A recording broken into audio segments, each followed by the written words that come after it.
Hello everyone. I'd like to introduce you to the Theological Education and Leadership Training group who have been reflecting on our needs into the future. This is a report to presbyteries for you to do some feedback on this year, and we want to mention that this was all prepared from your feedback pre-COVID-19, and so part of the feedback will be around COVID-19. Let me introduce to you our team. Sharon, would you like to introduce yourself? Yes, I'm Sharon Searle, and my background is in human resources and management. You can tell by my accent that I'm not originally a Kiwi, but I am a Kaniwi, a Canadian Kiwi, and I've been here for about 20 years. And during this time in New Zealand, I have also been a part of the National Assessment Work Group for about 8 years, I think it was. And that's about enough about me. Thanks so much, Sharon. Erin, would you like to introduce yourself? Hi, I'm Erin Pendray. I'm a minister in the Southern Presbytery. I'm the mission advisor for the Synod of Otago and Southland. I was an intern, was ordained 5 years ago, and I'm also a minister's wife from someone who was ordained about 12 years ago. So I have been steeped in training with the PCANZ. Thanks, Erin. Rob, would you like to introduce yourself? Kia ora tato. I'm Rob McIntosh, speaking to you from Wellington, member of Knox Lower Hutt, and have a background in education policy. Thanks, Rob. And I'm Reverend Simon McClay. I'm the convener of this Council of Assembly work group. This is my fourth parish that I'm in here at St Peter's in Tauranga. Had the privilege of being on the ministry training board many years ago, and I worked for our church nationally in the mission resource team for a number of years. I've got a passion for training our ministers and our elders, and it's a privilege to serve in this way. Over the next little while, we're going to go through a PowerPoint that you will have available to you. That's a summary of the report. There's a full report on the Theological Education and Leadership Training group available through your presbytery, and we encourage you to read that report and then feed back to us as the next stage through presbyteries feedback, so that we can then reflect on that for the General Assembly next year. I'm going to share with you our report. Key learnings. We really have discovered that what we're doing is really good, but there's a lot more that we could be doing. We also want to extend our view even more into lifelong learning. That our focus for our training has been quite focused on the NOM and LOM training, but we really think that it's the lifelong learning that's important. And our group is suggesting that we re-envisage our education so it starts from the bottom up, from eldership training, and then rethinks things from that perspective for all our leaders. There's a couple of scriptures that are really important to us. The experience in the Old Testament of Israel going into exile, and our view that we are no longer living in Jerusalem, as it were, but in Babylon, in a land that is not endorsing of our values, Psalm 137. And that view that approach Jesus had of the 72, where he sent people out into the townships and drew them back in for worship in a pattern of in and out, mission and worship. Erin's going to cover our overview to start with.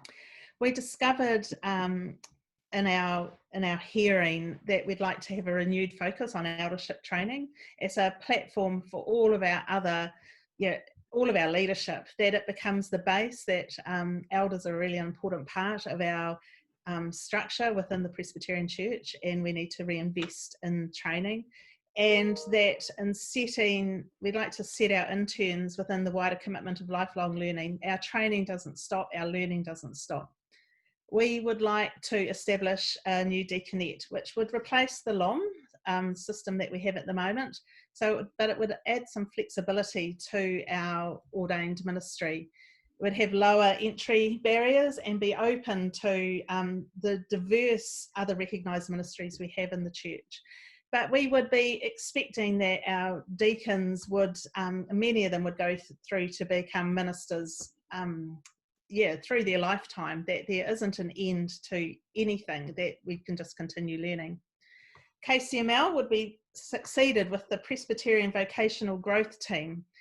It means that what we're hopeful for is our training noms would be important, but there'd be more resources for eldership training and for the lifelong learning of all of our leaders. We'd retain the core of our internship.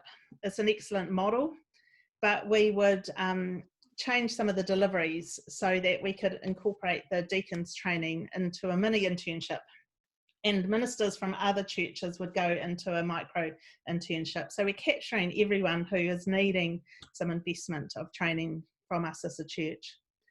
And we would fold the Presbyterian Research Centre into the resource team that we have currently, and that would, and we would hope, would give a better connection to the libraries and archives and to the life of our presbyteries. Thank you, Simon. Thanks, Erin. Sharon, would you like to share with us a little bit of the methodology and then what we heard? Sure. We have had a lot of meetings with a lot of different groups across the Presbyterian Church. I'll let you read those in the slides. We started out with a preliminary survey which answered 3 very basic questions. It went out to the current and past NOMs, or National Ordained Ministers. Both those are currently in training and those who had finished training.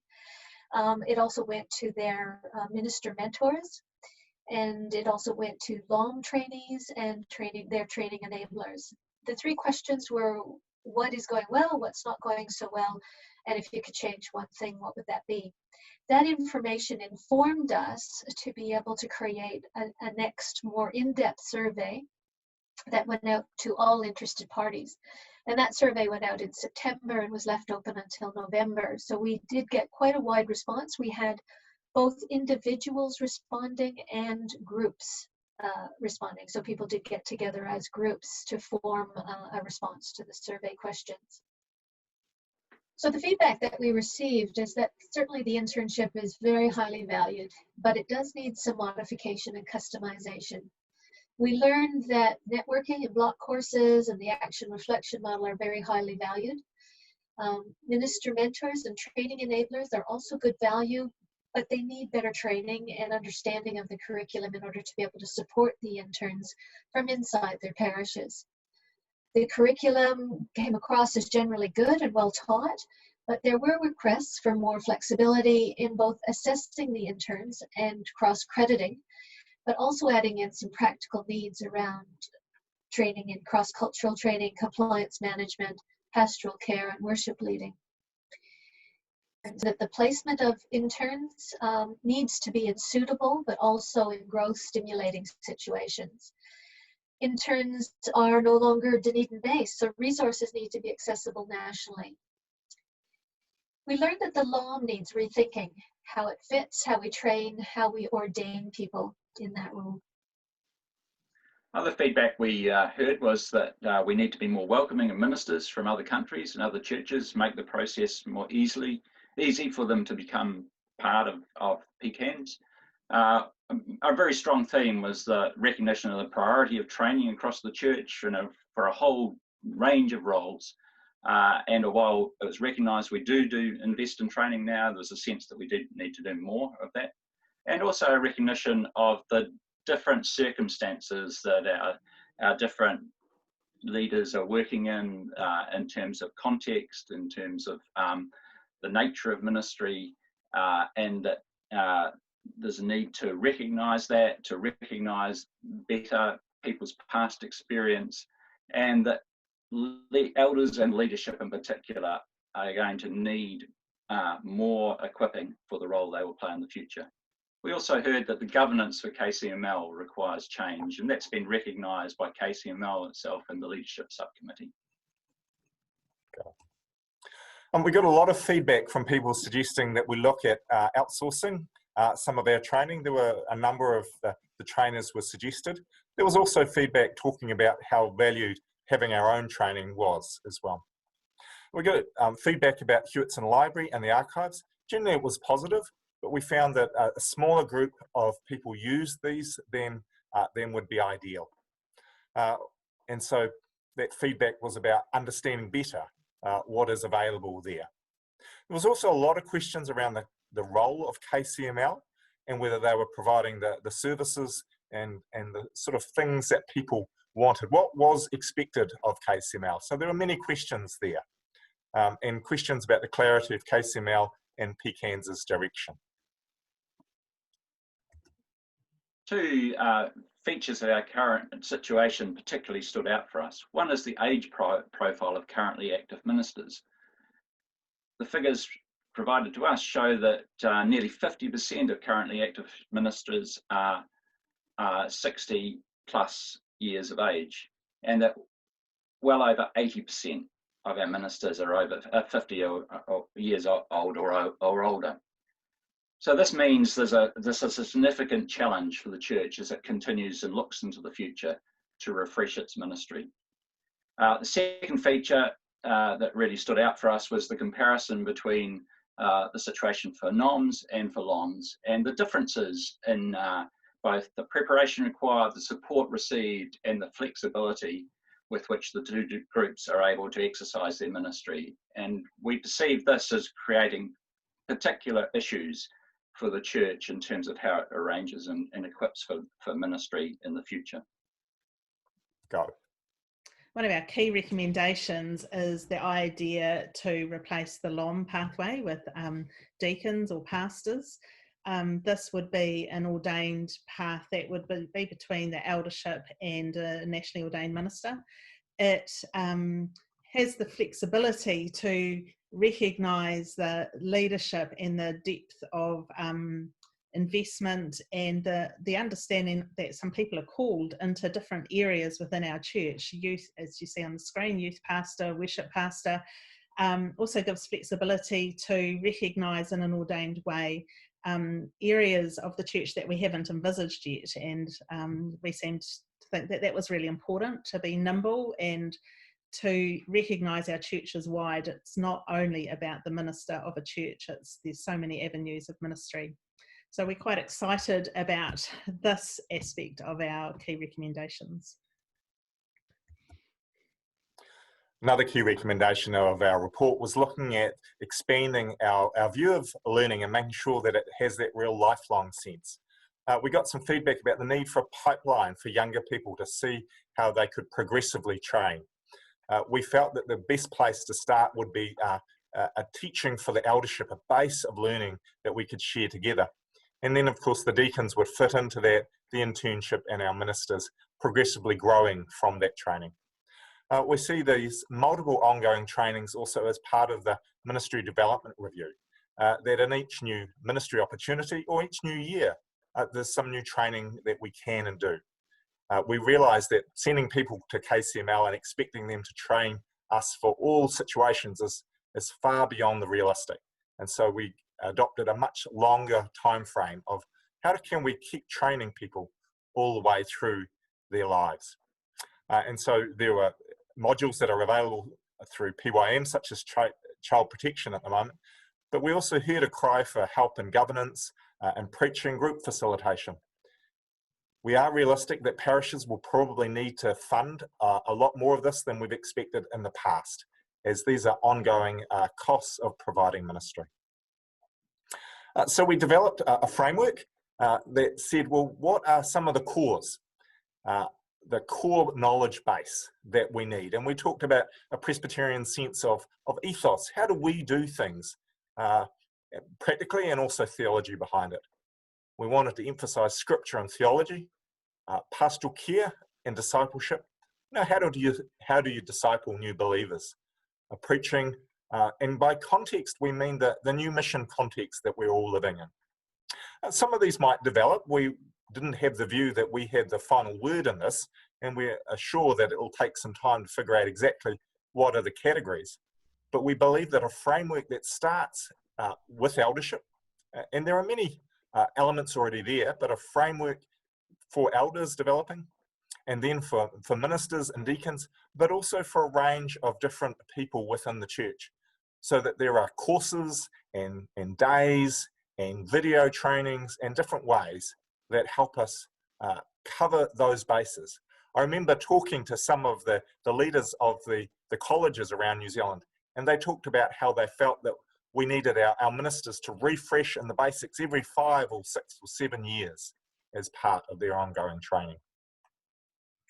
So following on from Simon's comments about the training framework, this just provides you with an illustration of how we might deliver that training. We have learned in discussions with other churches, with other groups, that training doesn't all have to be provided by one particular source. So here we're suggesting that there would be some core training that would be quite related to the Presbyterian context and would be delivered by the PVGT, the new entity. We would then seek to have training that's provided by other educational institutions. Beyond that, presbyteries and internal church resources could be used. Ministers with study leave could certainly provide their talents. And then beyond that, there are multitudes of service providers across New Zealand who can be involved in providing us with very generic training that we see as important for the church. So this just demonstrates how all of the churches and elders, interns, pastors, any roles within the church can access this training through a number of different ways. And this becomes their lifelong learning.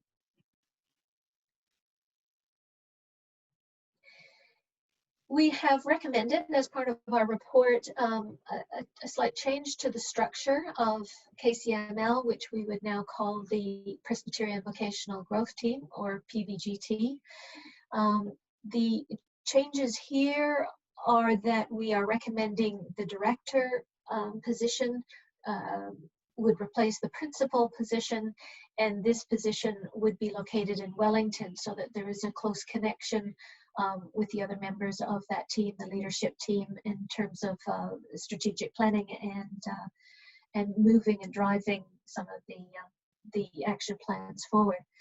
The administrative position, we say in our diagram in Wellington as well, but we feel that this position could be based in Dunedin or Wellington, that it's not critical at this time on where that is.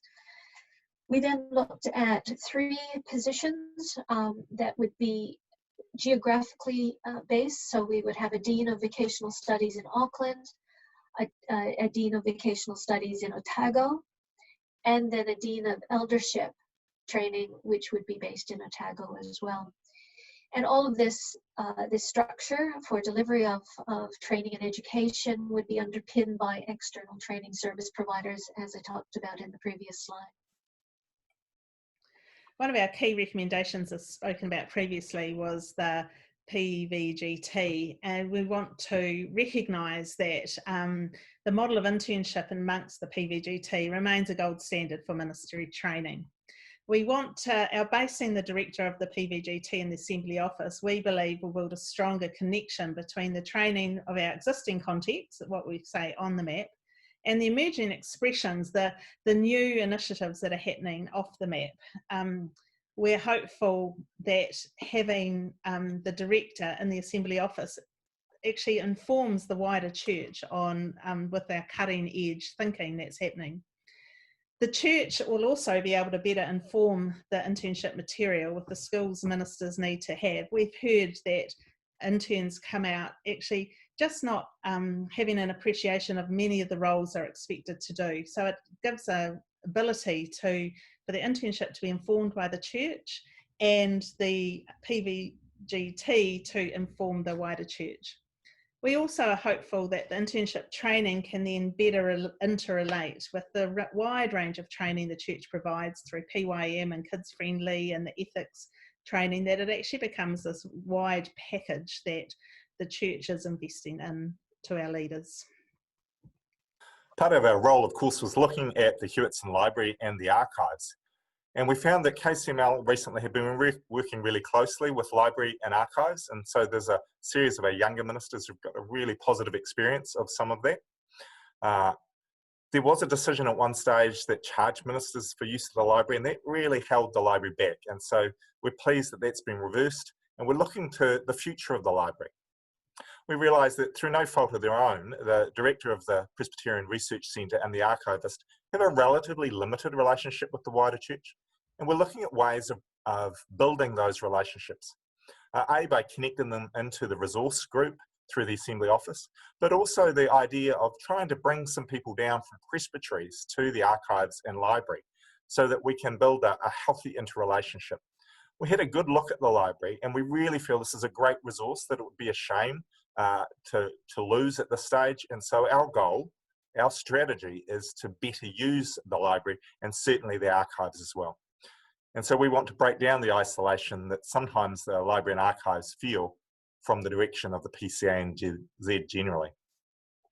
The PRC have been upgrading these systems. You might have seen some of the exciting new things that have come out from archives. Also the library, people keep asking us about digital books and so on. There's a lot of resources we found that you can get digitally, and we found that during COVID-19, those were even more available. We did discover some myths. It's not easy to give a library away. Some people had said, oh, just give it to the Otago University.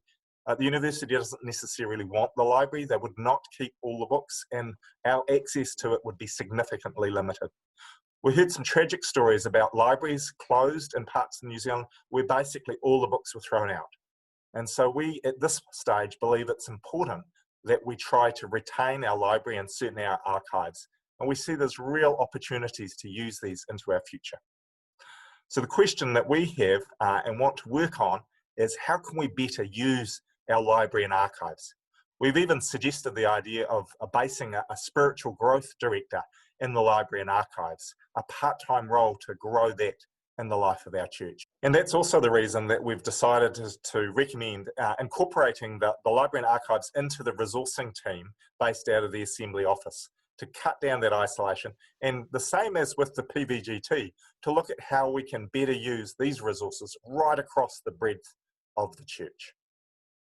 So in terms of governance, we see the future arrangements being simplified relative to the current situation, where there are a number of groups involved potentially in governance of particularly KCML. The new arrangements will see a simple accountability arrangement for both PVGT and PRC through the Assembly Executive Secretary to the Council of Assembly. We're also keen to see a proactive allocation of resources to both PVGT and PRC.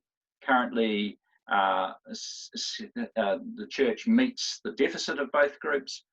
We think it would be important to proactively provide a budget for both groups. And we should say also that we've based our work on the assumption that the overall resources for that are currently available for KCML and PRC will be available for PVGT and PRC in the future. And that particularly the investment income, donations and grants will continue to be available. Well, I'd like to finish with summarising our recommendation again. So our findings is that the church is asking for a renewed focus on eldership training, and also training for all our workers in a lifelong way that doesn't just look at individualised events, but looks at our lifelong commitment to training. We are suggesting the establishment of a new diaconate, looking to our past for something for the future, something deeply rooted in the scriptures. This new diaconate will be a new tier between the ordained minister and the ordained elder. It will replace LOM, but it's much wider than that as well. This would be available for youth workers, children's workers, and a whole range of new mission workers. The KCML will be succeeded by the Presbyterian Vocational Growth Team, a team of people based around New Zealand, as we've already been expanding KCML, with a director based in the Assembly office. They will continue to do the NOM training, but so much more. We're going to retain the internship as a great model for training, but we're going to include deacons and ministers for new other denominations. And we're also going to broaden that training so that it helps elders and managers and others. And finally, we're going to fold the Presbyterian Research Centre, who are based in Dunedin, into the wider resource team, so that they also can bring their skills as KCML bring their skills in the PVGT to the Assembly office. So the Presbyterian resource team will bring their skills into the resource office of the National Church, and the National Church will be able to advocate and describe and show how we can better use the resources of our library and of our archives. And I'll just let my team say goodbye to you. Bye. Bye, everyone. It's a Keep pleasure going. talking with you. Great. Okay, and this PowerPoint is available for you. Our full report is available for you, and we encourage you to watch the video again and listen and try to understand what we're suggesting, and then there'll be an opportunity through your presbyteries to give feedback to this before it goes to the General Assembly.